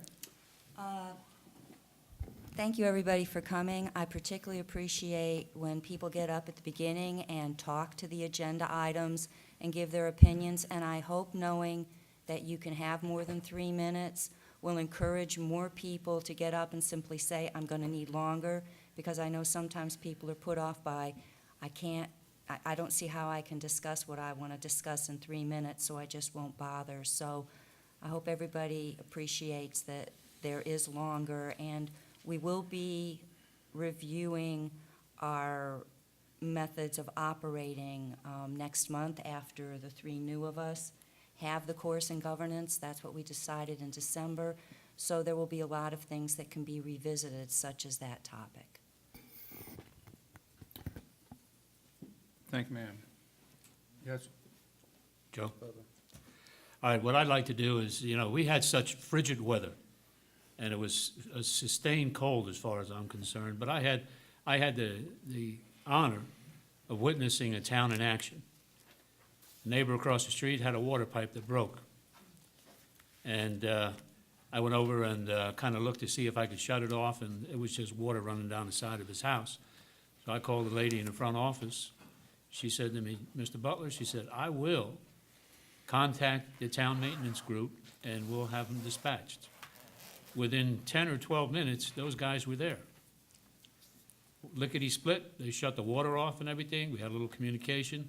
And they were up to, I think, 30 pipes that broke that day, which increased tenfold almost, It was just unbelievable. But I'd like to really thank the maintenance area. I'd like to thank the town staff for their help, for being at work, for the prolonged cold. It was very important, and with the icy walkway we had out here too, nobody got hurt, thank God, and that. But also the police, our roads were icy and that, and the police were out there riding, doing their tours and everything else. So thanks to the police and the fire department. Tri-County, if you see anybody from Tri-County, thank them, because those guys do a wonderful job. It was like 7 degrees that night when they were out there pouring water on those houses. That was pretty cold. And by the way, thanks for attending. Thank you. Appreciate it. Thank you, Mr. Butler. I concur with the comments, especially about the staff. all the first responders are working in 10-degree weather, 15-degree weather, pouring water. So the front yard of those two houses looked like an ice skating rink, and they're still out there working it. And Chris with 100 water breaks in addition to his job. You think those guys are out there in that kind of weather handling water breaks, they're to be applauded. Staff across the board does a great job, but they're really being called on right now. We appreciate their support. Thanks. Mr. Freer. I too concur with the great work of the staff. And I'd also like to comment that the morning meeting, there was a handout for those who didn't stay for the entire time. There was a handout that I would encourage you to, I guess, Heather, to, if they ask for it, to make it available to anybody. A lot of information that everybody should have. Thank you. All righty. Public comments on any general item. Anybody that wants to speak?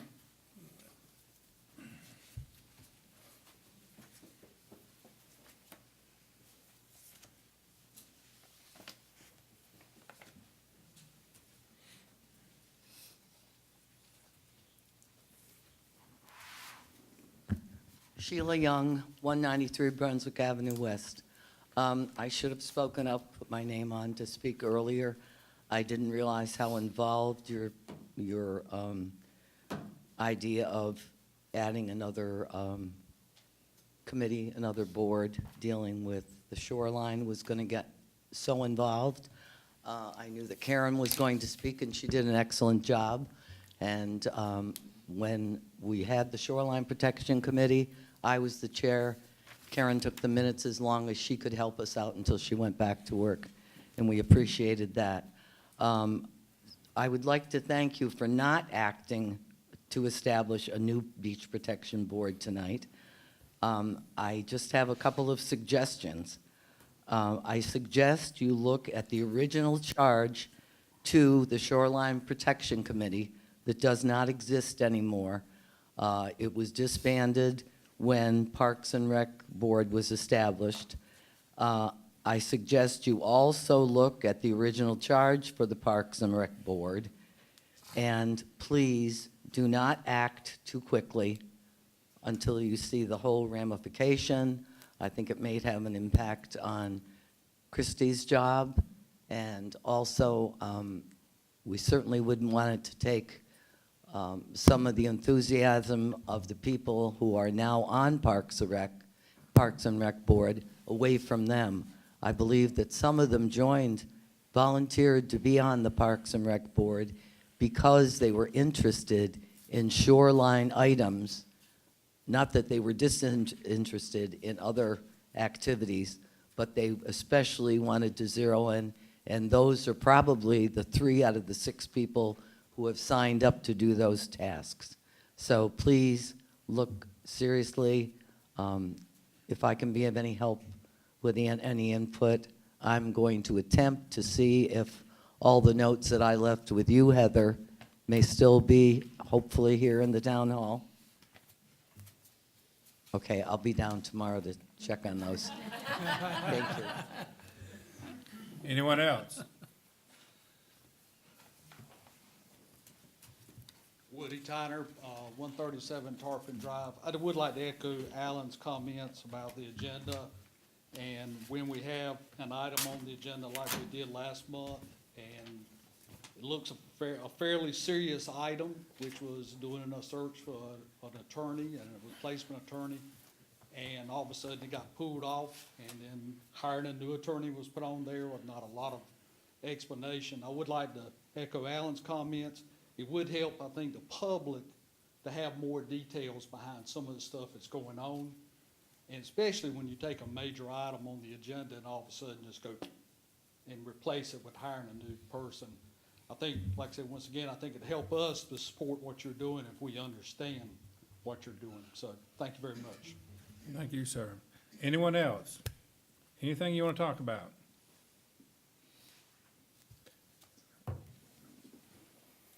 Is there a motion to adjourn? Move to adjourn. Motion. Is there a second? Second. Discussion here none. All in favor? Thank you for coming.